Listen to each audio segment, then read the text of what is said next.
This is such an interesting, darker character for you, I feel like. Was there something about Kyle or the Hunting Wives that really drew you to be a part of this show? Oh yeah, yeah. No, as soon as I mean, I like darker characters.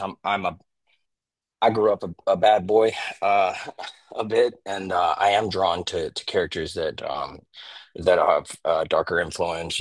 Some redeeming qualities are great. They're captivating to me too, for sure. Something with a little bit of light that I can dig my heels into, that where I can sort of keep it loose mentally from my own psyche anyway, is what I'm really drawn to. So that's when I read Kyle, when I'm reading the scenes, like his first interaction with his sister, and then the second interaction with this character, I didn't really know much. I had two scenes for my audition. So when I read over that, I was like, oh, okay. Oh, so something just happened here, you know, where he's toying with her about a robbery they just pulled off, so I was able to like find the light. What it's like, Kyle, what's funny to you right now, and why is really kind of what I dug into. I like that. He's up, you could say Kyle's up to no good, but he's got a plan, and he cares a whole heck of a lot about his sister, and there's nothing that he really won't do for his sister. You can tell by, like the back history they have, and then from where my point in the story starts and then the arc ends, you can clearly, tell like what lengths he'll go to protect his sister. So, for me, it was a no-brainer. That's what drew me to the not just the character, but the story. As much as the story I was able to read from the beginning. You get what I'm saying? Yeah. So Yeah. And I think there's this great back and forth that you and Malin Ackerman have. She walks into the door, she drops, what is it, $20,000 on the floor and says, "That gets me a year." I don't know, does it? two things. Number one, that's a whole heck of a lot more money right there than 20 grand. A little bit of movie magic right there. And then number two, uh, try again, sis.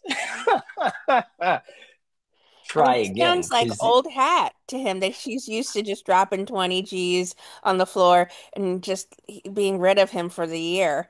that's right. That's what I loved, so much. Well, you know, getting rid of him for the year. Right, right. That's what's written for this moment here. But who knows like how much she ever dropped on the table for forever, for X amount of time, before in the past. But I get your point. You know what I mean? Yes, it's definitely probably happened before. And that's why he's cheeky with her, or sarcastic with her in this moment, where he says, campaign's going to cost you a whole heck of a lot extra, right? It's like, I just love the writing so much. It was too fun in that moment, and that was my scene one for my audition. So I fell in love with that, and then on the day working with Malin, she's everything. She's absolutely amazing. She's one heck of a gift, and I just couldn't help thinking and calling her my sis at all times as much as I could. She didn't mind, so it's great. Was there much room then to improv between the two of you since you seem to have such a great rapport?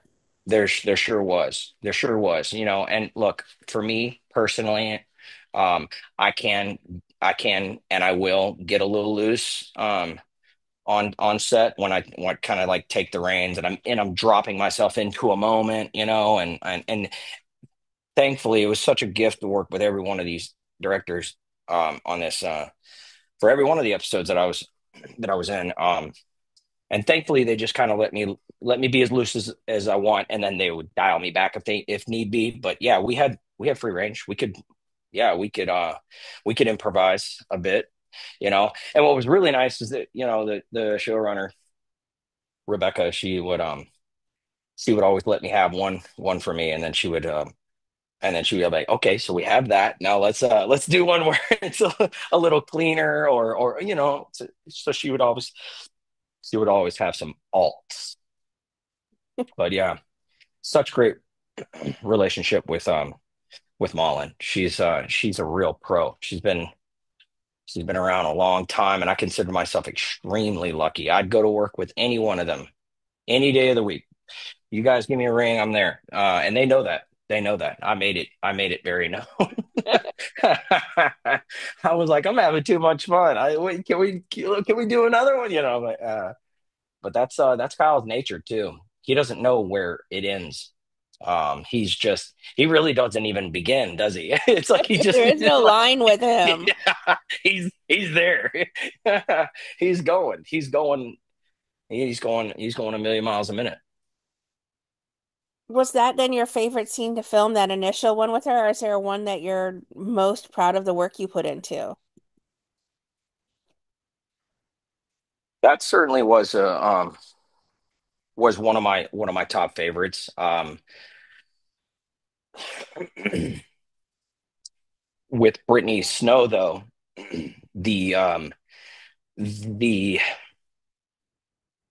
what was required for Kyle's character um was certainly a leap for me personally and my for my career and everything else. And in these moments, it was such a it was speaking of a million miles an hour. That's Kyle to his, you know, I think what was written was he's coming off of a 5 day bender. He's on the wrong side of a 5 day bender, right? So it's like trying to drop into a moment where it's where you literally are a loaded gun, so to speak, no pun intended, but like but it's but those scenes there, and then when we go and do the armed robbery, right? When she shows up, gun to her face, everything happens. I convince her, go down the block. You know, before I answer any of her questions, I need her to be in on this armed robbery with me. And then we come back to the house, and then I make her some eggs, and then we're having this conversation. Like that too was potentially one of my favorite scenes to do because of that relationship that was from A to Z was truly like was a huge arc in and of itself. So so working with Brittany Snow was just that's a no-brainer. That was definitely um quite possibly one of my, you know, my top favorite moments and episodes and scenes. Yeah, for sure. What kind of reaction have you been getting in your inbox and people DMing you about this incredible role and the Tell series? you what. What kind of reactions? Who's the who's this like what's like like where did this guy come from? Like everyone's so curious to know who Kyle is, and most importantly, all of the reactions that I'm getting is, was it real? Like I guess, sorry to say, but like um but everyone's just like everyone's going bonkers over just, you know, the brother. It's the brother this, it's the brother that. It's like who is this? Like who is that? Like um but everyone's like, was it real or a prosthetic or I want to see more of him. It's always it's the reactions like, you know, is there a season two? I'm seeing a lot of that, and like, but yeah, people have been blowing up the DMs. It's insane. It's a wild ride. It was a wild ride then, and now on the receiving end, it's like, holy smokes, we have struck a chord, you know? Because I'll tell you, these wives are no joke. And I always pick on my sister too. This wasn't part of your question, but in the story, I'm always picking on my sister. And so what's really hilarious is like my mind still lives in this Kyle type world where I'm still like, yeah, you still think you're too big for your britches. You know what I mean? It's like that type vibe. Well, yeah, Um, she said she's the white the white sheep of the family.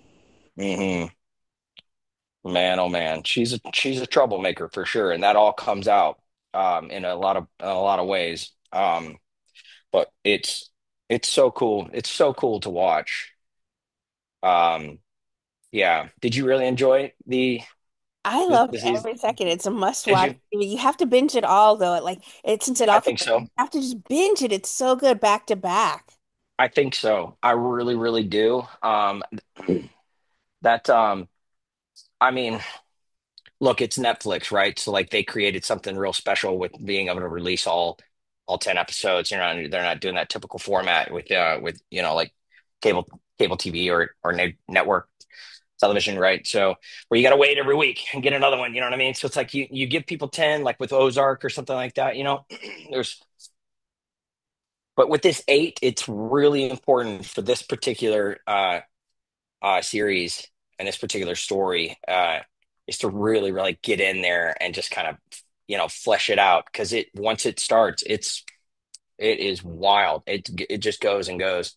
It's so captivating. It's so salacious. Every It's episode so you don't know. provocative.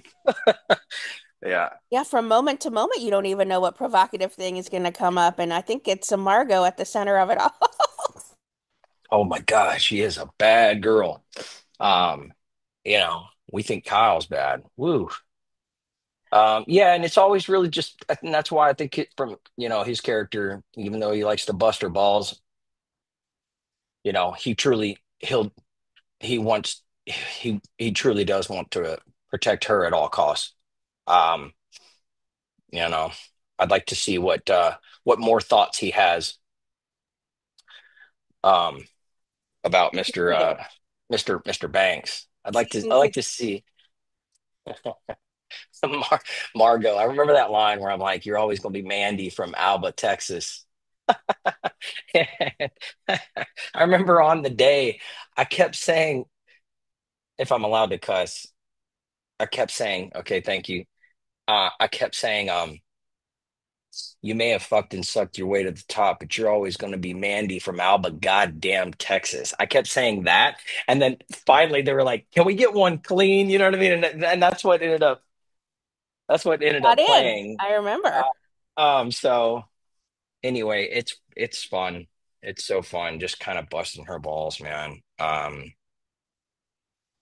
Yeah, it's great. Loved it. But I too binged it all right away. Yeah. What did you personally and then professionally take away from being a part of the Hunting Wives? Well, personally, it really actually personally and professionally it's sort of a twofold, really, because this was a huge leap for me doing what was asked of me with full frontal. And uh I was I was all in from the start. No matter what. Like I almost begged this for this part. I wanted to do something um, that that scared the shit out of me. So personally and professionally. So I had a lot of questions um, up front once they were interested, and now an offer comes in, and then so I wanted to get on wanted to get on Zoom with the creators, everyone that was going to be involved with bringing this whole thing to life. I had questions like, how dangerous do we want this? How does it work? What, what, what are we gonna see? Because I hadn't read I hadn't read all of it, right? So now that you're making an offer for the character, it's like, can I read? Can I read where it goes? What do we see? Like, yeah. So personally, professionally, I took away really taking that, just being bold, fearless, truly, personally and professionally. Michael and Kyle are fearless. Um, hopefully that answers your question there. Sure. So what's next for you then? Are you busy working on some other series or even films? I've got a film coming up. I'm gonna do some fly fishing up in Tennessee. Um, I'm gonna play a father. I've got a 12-year-old son, and I'm gonna drop in and learn to fish a little better. To maybe catch some rainbow trout out there in the Great Smoky Mountains. I've got that project coming up next month. I'm looking forward to, and I worked a few months ago with Jason Clark on this Hulu series called The Murdoch Murders. Uh, just wrapped on that. That was a lot of fun playing a real person for television, which is my first time doing that. So that was kind of cool. Uh, and yeah, I'm looking forward to what's next. I always stay in that mindset where I'm like, what the F is next? You know, truly, I like to just stay I like to stay loose and also just try to um just yeah, stay curious. I think that's the best way I know how to describe it. I like to stay curious of like what is around the corner because there's always something, right? I mean, think about how many stories we have out there that are just ready to be told, you know? And I love thinking like that. I'm like, man, it's like I don't even know the name of the next project that I'm going to be on. I don't even know the people that I'm going to work with, but it's all so very exciting. So yeah.